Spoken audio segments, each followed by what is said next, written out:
Hello students, today we will be discussing about covalent bonding. So what is a covalent bond? Covalent bond, or we can say molecular bond, is a chemical bond that involves the sharing of electron pairs between atoms.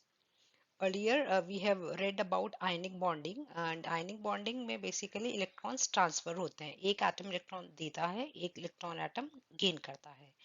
But covalent bonding में atoms electrons को share करते हैं so that both of them become stable so such type of bonding we call it as covalent bond. Few examples of covalent bond are your hydrogen molecule, HCl, that is hydrochloric acid. Then we can have water. So number of bonds where the electrons are being shared, they are referred to as the covalent bonds. So let's discuss the formation of hydrogen molecule. Hydrogen has got one electron, so two hydrogen atoms will share their one electron and they will lead to the formation of hydrogen molecule. Since they are sharing one pair of electrons, so the type of bond formed between them is a single bond. We can also discuss the formation of hydrochloric acid. In hydrochloric acid, hydrogen atom is having one electron in the outermost shell and chlorine is having 7 electrons in the outermost shell. These will share the electrons, one electron of chlorine and one electron of hydrogen. It will be shared and they will form another compound called as HCl or a hydrochloric acid. Again, since one pair of electron is being shared, so there will be a single covalent bonding between the hydrogen and chlorine atom. Now let's discuss the formation of chlorine molecule. The outermost shell of chlorine has got 7 electrons and so we take two chlorine atoms and both of them are left with one electron which can be shared. So one pair of electron will be shared between chlorine atoms and they will have a single type of bonding between them and chlorine molecule is a stable molecule. Similarly, can explain the formation of oxygen molecule. The atomic number of oxygen is 8 and the electronic configuration is 6. So in the last, it is having 6 electrons.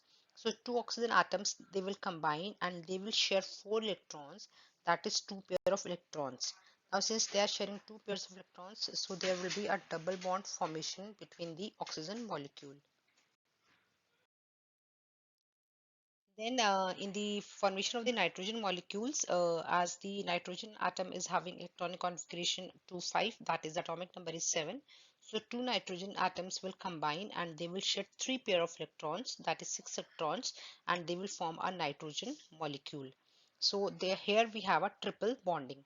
So the bonding can be defined on the number of electrons shared. If one pair of electron is shared, it is single bond. If two pairs, it is double.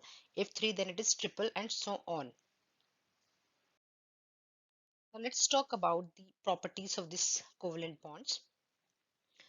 If we talk about the physical state, because of the weak forces of attraction which is present between the discrete molecules, which is referred to as the intermolecular forces, the covalent bond or the compound, they exist as gas or liquid or solid. For example, oxygen molecule, nitrogen, carbon dioxide, they are gases, whereas water and carbon tetrachloride are liquids and iodine is a solid. The melting and boiling points, as the force of attraction between the molecules are weak in nature, so small amount of energy is sufficient to overcome them. So we can say that the melting and boiling points are low as compared to the ionic bonding.